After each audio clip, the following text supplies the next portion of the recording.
அம்மா, இன்னைக்கு என்னோட ஃப்ரெண்ட்ஸ் 2 பேரும் ஸ்கூலுக்கு போல. அண்ணனும் பிஸியா இருக்காங்க. நானே சைக்கிள்ல ஸ்கூலுக்கு போயிட்டு வந்துடுறேன். வீட்லேருந்து 2 கிலோமீட்டர் தானேம்மா அப்படின்னு சொல்லிட்டு போனேன். அந்த 18 வயசு பிள்ளைக்கு தெரியாது, அன்னைக்கு அவங்க லைஃப்ல என்ன நடக்க போகுதுன்னு.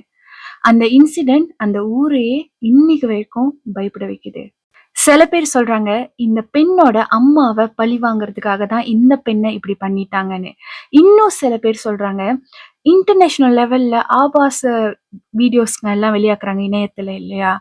அவங்களுக்கு விற்பனை செய்யறதுக்காக தான் இந்த கேர்ள இப்படி பண்ணிட்டாங்கன்னு. சோ டீட்டெயிலா இந்த கேஸ் பத்தி பார்க்கலாம்.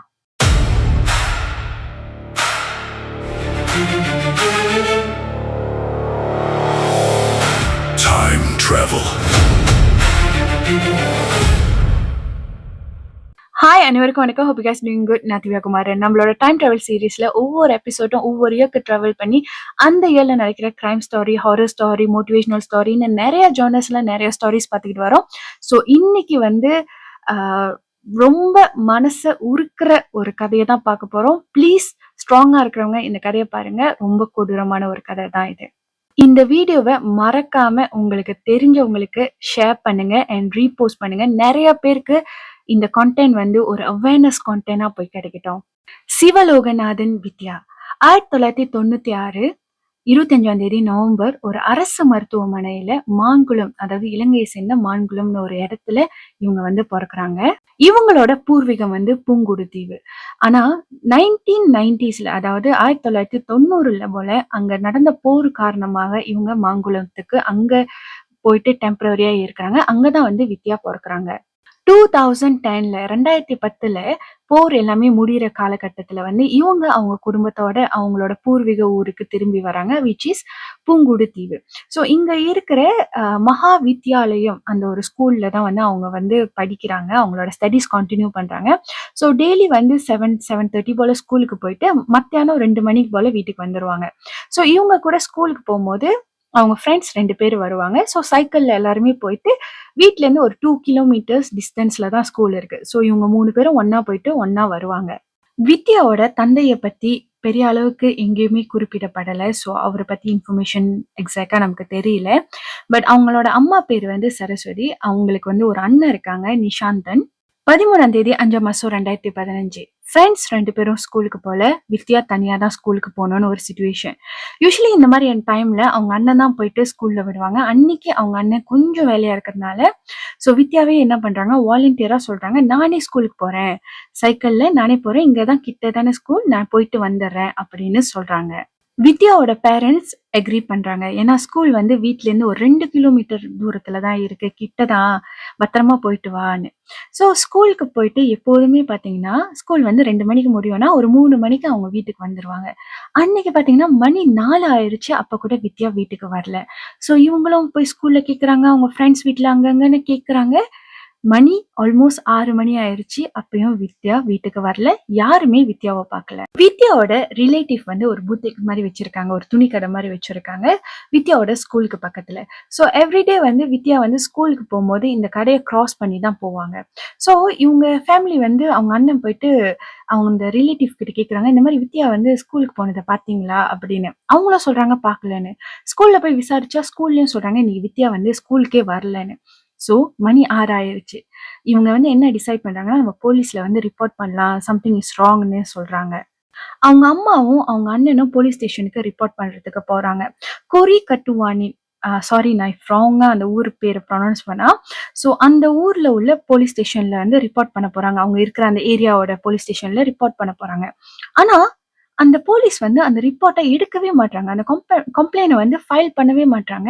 அவங்க என்ன சொல்றாங்கன்னா, 18 வயசு பிள்ளை, ஏதாவது லவ் மேட்டரா இருக்கும், ஓடி போயிருக்கோம், ஸோ இதெல்லாம் என்னத்துக்கு எடுத்துக்கிட்டுன்னு அப்படியே அலட்சியமா விட்டுடுறாங்க. சாயந்தரம் 6:30 மணி ஆயிடுச்சு. ஸ்டில் இந்த ரிப்போர்ட்டை அந்த போலீஸ் ஸ்டேஷன்ல எடுக்கவும் இல்லை, இவங்களை கண்டுக்கவும் இல்லை. சரி, அடுத்த போலீஸ் ஸ்டேஷனுக்கு போலான்னு சொல்லிட்டு பக்கத்துல இருக்கிற வேலநாய்வு தீவுல இருக்கிற ஒரு போலீஸ் ஸ்டேஷன்ல போயிட்டு ரிப்போர்ட் பண்றாங்க. ஸோ அங்க போய் ரிப்போர்ட் பண்ணும்போது அவங்களும் ஸ்டார்டிங்ல இந்த கேஸ் வந்து நாங்க எடுக்கல, இவங்களை வந்து கண்டுக்கல, இதே மாதிரிதான் ட்ரீட் பண்றாங்க. நைட்டு 9 மணி வரைக்கும் அவங்க அம்மாவும், அண்ணனும் அந்த இடத்துல வெயிட் பண்றாங்க. ஃபைனலா நைட் 9 மணிக்கு ஒரு லேடி போலீஸ் வந்து இந்த கேஸ் வந்து ஃபைல் பண்றாங்க. கேஸ் ஃபைல் பண்ணிட்டு இவங்க கிட்ட சொல்றாங்க, "நீங்க வீட்டுக்கு போங்க. நாங்க வந்து இதுக்கான ஆக்ஷன் எடுக்கிறோம். நாங்க தேடுறோம். நாங்க தேடிட்டு நாங்க உங்கள கான்டாக்ட் பண்றோம்" அப்படின்னு சொல்றாங்க. பட் ஸ்டில் அவங்க அண்ணனுக்கு வந்து மனசு கேட்கல. அவங்க என்ன பண்றாங்கன்னா, சொந்தக்காரவங்க, அப்புறம் ஊர் மக்கள் எல்லாருமே சேர்ந்து அங்க இருக்கிற இடத்துல எல்லாமே தேடுறாங்க. ஸோ விடியற்காலைல ஒரு 5 மணி போல 2 நாய்கள கூட்டிக்கிட்டு அவங்க அண்ணன் வந்து அவங்க வீட்லேருந்து அப்படியே நடந்து அந்த பக்கத்துல இருக்க புதர் சைட்லாம் போறாரு. போகும்போது ஒரு நாய் அவங்க கூட்டிட்டு வந்த நாய்ல ஒண்ணு வந்து ஒரு இடத்துல நின்று குரைக்குது. அதோட சவுண்ட் கேட்டுட்டு அவங்க அண்ணன் ஓடி போய் பார்க்குறாங்க. அங்க வந்து பார்த்தீங்கன்னா, வித்யா காலைல ஸ்கூலுக்கு போறதுக்கு சைக்கிள்ல போனாங்க இல்லையா? அந்த சைக்கிள் அங்க இருக்கு. அவரு வந்து அது வித்யாவோட சைக்கிள் தானான்னு கன்ஃபார்ம் பண்ணிக்கிட்டே இருக்கிற டைம்லயே ஒரு நாய் இன்னொரு சைட்ல இருந்து குறைக்குது. அந்த சைட் ஓடி போய் பார்த்தா வித்யாவோட ஷூ இருக்கு. ஸ்கூல் ஷூ அங்க இருக்கு. ஸோ சம்திங் என்னோ நடந்துருச்சு வித்யாக்கு அப்படின்னு நினைச்சுட்டு இன்னும் கொஞ்சம் மின்னுக்கு போய் தேடி பார்க்கறாங்க வித்யாவ. வித்யாவோட உடல அங்க பார்க்கறாங்க. அது ஒரு பாழடைந்து போன ஒரு பில்டிங் இருக்கு. அதுக்கு பக்கத்துல தான் இவங்களோட உடல பார்க்கறாங்க. சுமார் ஒரு 1 1/2 கிலோமீட்டர் அவங்க வீட்ல இருந்து தான் இந்த பில்டிங் இருக்கு. இங்க தான் வந்து வித்யாவோட உடல பார்க்கறாங்க. உடல்ல வந்து எந்த ஒரு ஆடையும் இல்ல. நிர்வாணமா இருக்காங்க. ஸோ அவங்களோட கைகள் 2யும் அவங்களோட ஸ்கூல் டாய் இருக்கும் இல்லையா? அத வச்சு கட்டியிருக்காங்க. அவங்களோட உள்ளாடைகள வச்சு அவங்களோட வாய அடைச்சிருக்காங்க. பக்கத்துல இருக்கிற 2 மரத்துலயும் அவங்களோட கால விரிச்சு கட்டி வச்சிருக்கானுங்க. கேட்கவே ரொம்ப கொடூரமா இருக்கு இல்லையா? அத பார்த்த அந்த அண்ணனோட மனநிலைமை எப்படி இருந்திருக்கும்? அது மட்டும் இல்லாம அந்த கேர்ள வந்து இப்படி கட்டி போட்டிருக்கானுங்கன்னா, அவங்க எவ்வளவு கோ த்ரூ பண்ணியிருப்பாங்க அந்த டைம்ல. அவங்க உடலுக்கு பக்கத்திலேயே வந்து அவங்களோட ஸ்கூல் பேக்லாம் இருந்திருக்கு. அதுக்கு மட்டும் இல்லாம அவங்களோட உடம்புல நெறைய காயங்கள் இருந்திருக்கு. ஸோ லேட்டர் ஆன் என்ன தெரிய வந்துச்சுன்னு பார்த்தீங்கன்னா, அவங்கள வந்து கேங் ரேப் பண்ணியிருக்காங்க. அதாவது நெறைய பேர் வந்து பாலியல் வன்முறைக்கு அவங்கள இது பண்ணியிருக்காங்க அப்படின்னு. ஒன்ஸ் நித்யாவோட உடல கண்டுபிடிச்சிட்டோனே, உடனே போலீஸ்க்கு கான்டாக்ட் பண்றாங்க. காலைல ஒரு 7 மணி போல இருக்கும். ஸ்டில் போலீஸ வந்து அவங்களால ரீச் பண்ண முடியல. அப்புறம் ஒரு 11:00 அந்த மாரி தான் காலையில ஒரு 11 மணி போல தான் போலீஸ் அந்த இடத்துக்கே வராங்க. அதுக்கப்புறம் அவங்களோட ப்ரொசீடியர அவங்க கன்டின்யூ பண்றாங்க. இது 13ஆம் தேதி நடந்துச்சுன்னா, 14ஆம் தேதி காலையில வந்து அவங்களோட உடல கண்டுபிடிச்சாங்க. ஸோ 15ஆம் தேதி 5ஆம் மாசம் 2015 வந்து அவங்களோட இறுதி சடங்கு வந்து நடக்குது. 30லேருந்து 40 வயசுக்கு உட்பட்ட ஒரு 3 ஆடவர வந்து அந்த 15ஆம் தேதியே வந்து கைது செய்றாங்க போலீஸ். ஏன் கைது செய்றாங்க இந்த 3 பேரன்னு பார்த்தீங்கன்னா, இவங்களுக்கு வந்து ஃபேமிலி பகை அந்த மாரி இருக்கு. ஓகே. என்ன ஆதுன்னா, இவங்க 3 பேரு வந்து இஃப் ஐ நாட் மிஸ்டேக்கன் ஏதோ ஒரு திருட்டு கேஸ்ல வந்து அவங்க இன்வால்வ். இவங்க வித்யாவோட அம்மா சரஸ்வதி இருக்காங்க இல்லையா? இவங்க தான் வந்து அதுக்கு சாட்சி சொல்லியிருக்காங்க. ஸோ இவங்க அம்மாவ ரிவெஞ்ச் எடுக்கிறதுக்காக தான் இந்த கேர்ள வந்து இப்படி பண்ணிட்டாங்கன்னு சொல்லிட்டு, அந்த வகையிலயும் வந்து போலீஸ் வந்து விசாரணை செய்றதுக்காக தான் இந்த 3 பேர வந்து கைது செஞ்சிருக்காங்க. அது மட்டும் இல்லாம 17ஆம் தேதி 5ஆம் மாசம் 2015ல வந்து இன்னும் ஒரு 5 பேர வந்து கைது செஞ்சிருக்காங்க. இந்த 5 பேர எதனால கைது செய்றாங்கன்னா, அந்த ஊர் மக்கள்லாம் சாட்சி சொல்றாங்க. அவங்க சொல்றாங்க, "ஆமா, இத்தன மணி போல காலையில நான் இவன பார்த்தேன். இவன் வந்து இந்த புதருக்குள்ள போயிட்டு வந்தான். அந்த பில்டிங் பக்கத்துல நின்டுகிட்டு இருந்தான். ஓ! இவன் கூட வந்தான். ஓ! இவன் வந்து புடிச்சிருக்கீங்கன்னா, இவன் கூட அவன் போனான்." அந்த மாரி வந்து சில சாட்சிகள்லாம் சொல்றாங்க இல்லையா? பேஸ்ட் ஆன் தட் வந்து இவங்கள கைது செய்றாங்க. இந்த கைது பண்ண 9 பேர்ல மகாலிங்கம் சசிகுமார்ன்னு ஒரு ஆள் இருக்காங்க. அவர வந்து சுவிஸ் குமார்ன்னு சொல்றாங்க. இவரோட வேலை என்னதுன்னு பார்த்தீங்கன்னா, பெண்கள இந்த மாரி ஆபாசமா வீடியோ எடுத்து, இல்லைன்னா இந்த மாதிரி வந்து பாலியல் வன்முறைக்கு உட்படுத்தி, அந்த மாரி வீடியோஸ எடுத்து இன்டர்நேஷனல் அந்த ஆபாச வீடியோஸ்லாம் வெளியாக்குவாங்க இணையத்துல. போர்னோகிராஃபி, போர்ன்லாம் பேசுவாங்க இல்லையா? ஸோ அந்த மாதிரி கம்பெனிஸ்க்கு விக்கிறது தான். ஈவன் வித்யாவோட வீடியோ கூட அந்த மாரி வெளியாகியிருக்க வாய்ப்பு இருக்கு அப்படின்னு கூட அதுல அந்த 9 பேர் கைதானாங்க இல்லையா? அதுல ஒருத்தர் குடுத்த வாக்குமூலம் தான் இது. அந்த 9 பேர்ல ஒருத்தர் வந்து இந்த வாக்குமூலம்லாம் குடுத்துட்டு அவரு வந்து சொன்னாரு, "எனக்கு தெரியாது இவனுங்க வந்து இதெல்லாம் பண்ண போறாங்கன்னு. நான் வந்து அந்த ஃப்ரெண்ட் வந்து லவ் பண்றான். அந்த கேர்ள் வந்து அக்ரி பண்ணல அப்படின்னு நெனச்சு தான் வந்து கூட போனேன். உள்ள போனோனே அந்த இடத்துக்கு போனோனே அவனுங்க இப்படிலாம் பண்றத பார்த்து நிப்பாட்டுங்கடான்னு சொல்லி நான் தடுக்க முயற்சி பண்ணேன். ஆனா இவனுங்க யாருமே அத கேட்கல. ஸோ நான் அந்த இடத்த விட்டு வெளிய ஆயிட்டேன்." அப்படின்னு வந்து அவரு குடுத்த வாக்குமூலங்கள் தான் கடைசியா இவ்ளோ பேர் மேலயும் கேஸ் ஃபைல் பண்ணப்பட்டது. 2017ல இந்த கேஸ்க்கு ஒரு தீர்ப்பு குடுக்கப்படுது. எல்லாருக்கும் மரண தண்டனைன்னு சொல்றாங்க. இந்த வருஷம் ஒரு ஃபியூ மந்த்ஸ் பேக் வந்து பாத்தீங்கன்னா, இந்த 9 பேர் அரெஸ்ட் ஆனாங்க இல்லையா? இதுல வந்து பூபாலன் ஜெயக்குமார் அப்படின்னு ஒருத்தர் இருக்காரு. அவரு வந்து செல்லயே வந்து தூக்கு போட்டு இறந்துட்டாரு. அவரே சூசைட் பண்ணிட்டார், தற்கொலை பண்ணிக்கிட்டாரு அப்படின்னும் சொல்லப்படுது. இந்த கேஸ்ல 2 பேர வந்து விடுவிச்சுட்டாங்க. இன்னும் 7 பேர்ல ஒருத்தர் இறந்துட்டாரு. ஸோ 6 பேர் வந்து மரண தண்டனைக்கு வெயிட் பண்ணிக்கிட்டு இருக்காங்க. மீன்வாயில் இன்னும் ஸ்டில் அவங்க அப்பீல் பண்ணிக்கிட்டு தான் இருக்காங்க. எங்க மேல தப்பு இல்ல அப்படி இப்படின்னு வந்து ஸ்டில் அப்பீல் ஓடிக்கிட்டு தான் இருக்கு. இடையில கூட கோர்ட் வந்து இல்ல இவங்க வந்து குற்றவாளி தான், இவங்களுக்கு மரண தண்டனை தான் கரெக்டானதுன்னு சொல்லிட்டு மறுபடியும் தீர்ப்பு கொடுத்திருக்காங்க. அது மட்டும் இல்லாம அந்த கேஸ் ஃபைல் பண்ண மாட்டேன்னு சில போலீஸ்லாம் இருந்தாங்க இல்லையா? அவங்க மேல எல்லாமே சட்ட நடவடிக்கை வந்து எடுக்கப்பட்டது.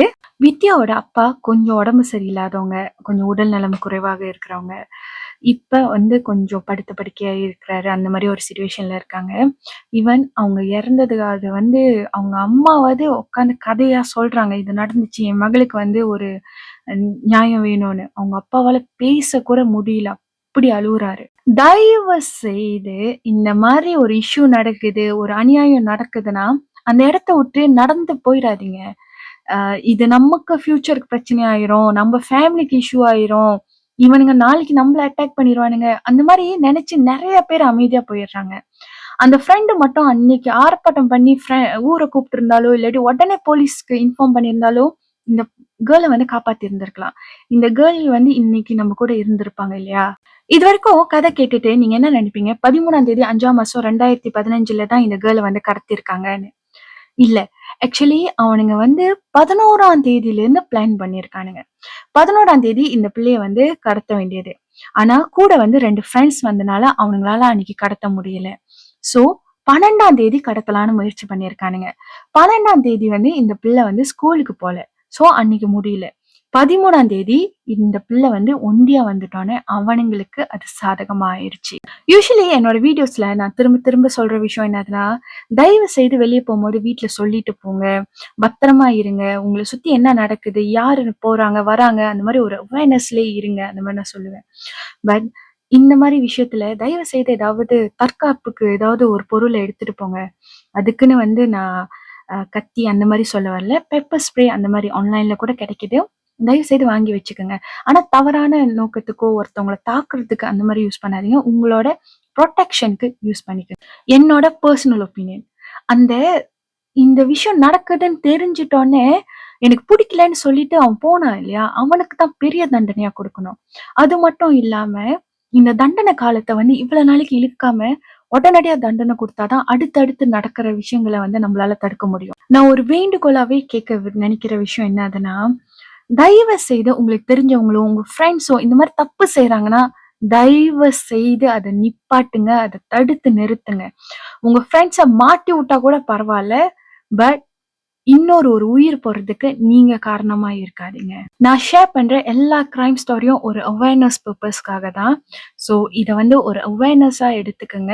தயவு செய்து இதை பத்தி எல்லாருக்கிட்டையும் ஷேர் பண்ணுங்க. நம்மளை சுத்தி என்ன நடக்குதுன்னு நம்ம தெரிஞ்சுக்கலாம்.